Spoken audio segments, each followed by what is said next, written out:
There are many ways to actually create a quilt as you go finish. This is the way we've done it on this particular project. It's called simple sashing. So we're going to put a piece of sashing in between our two blocks, and we're using the batting in the seam allowances to give us the loft so as we don't get any trench or dip in our sashing. First of all, we want to line up one edge of our cut sashing strip, which is right sides together.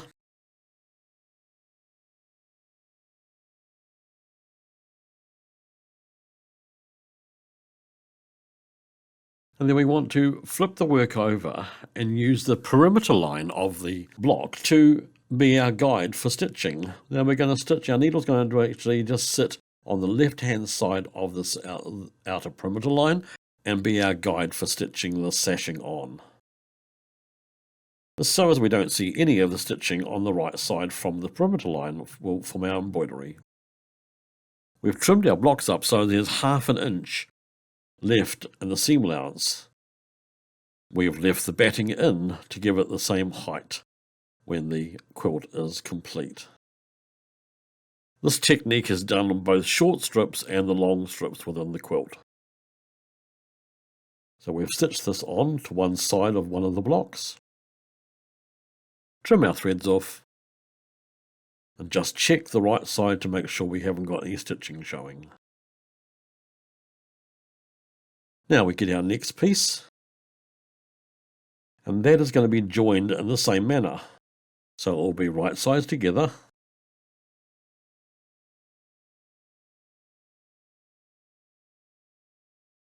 So we'll flip this over and we will pin them together.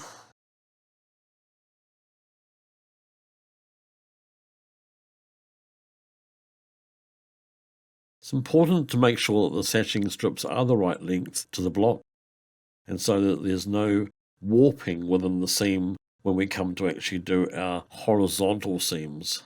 Our verticals need to be all the same length.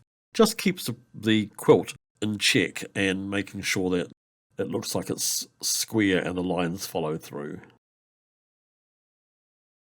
So again, we're going to use the perimeter stitching line, stitch to the left hand side of that stitching line as a guide for our seam allowance. We're basically back tacking both at the beginning and the end of the seams. So that's our front sashing done. So that's the front completed. Now the back, the seam allowances stay flat, they button to the middle, and there shouldn't be a gap if you've cut your sashing strip correctly. So we've got an inch finish, which will be a 2 1/4 cut, and as far as width goes. So that's how it sits. And so those two areas sit, they butt together. Now let's get a back strip. Now we're going to create a fold in this one. So I've done one already. And we're going to actually join it to one side and then flip it over and stitch it into position from the right side. We can use a visible thread. I'm not going to for the sample so you can see it. So we're going to sew our folded strip of sashing for the back in the same way as we did with the fronts, but we're sandwiching that block in between the two pieces of sashing. We're using the original stitching line as our guide.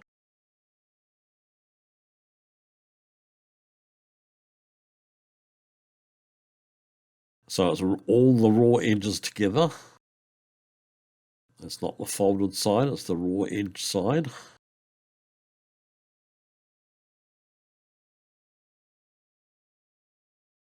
So this is stitched onto one side.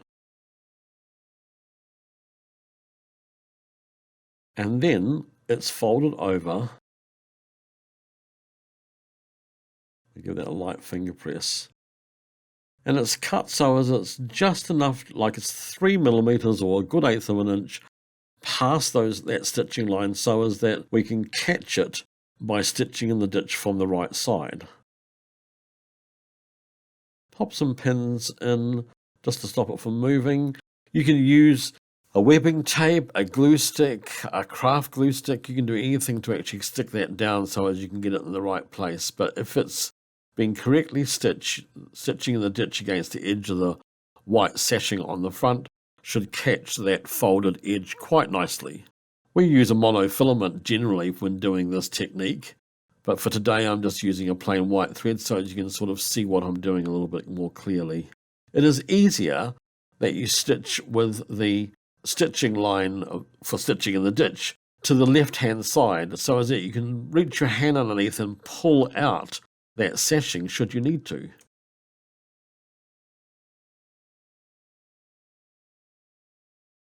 Remove the first pin, and you should be able to feel a ridge, a very, very slight ridge with your fingernail.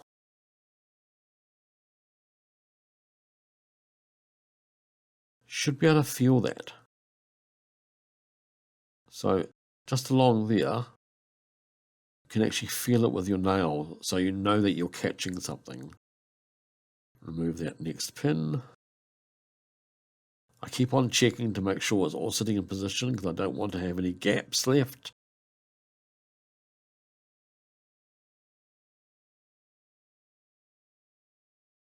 So we're stitching in the ditch up against the front sashing strip. Okay, so right along there. Here we are. It's been caught along the whole seam. So that is our simple sashing for Quilt As You Go.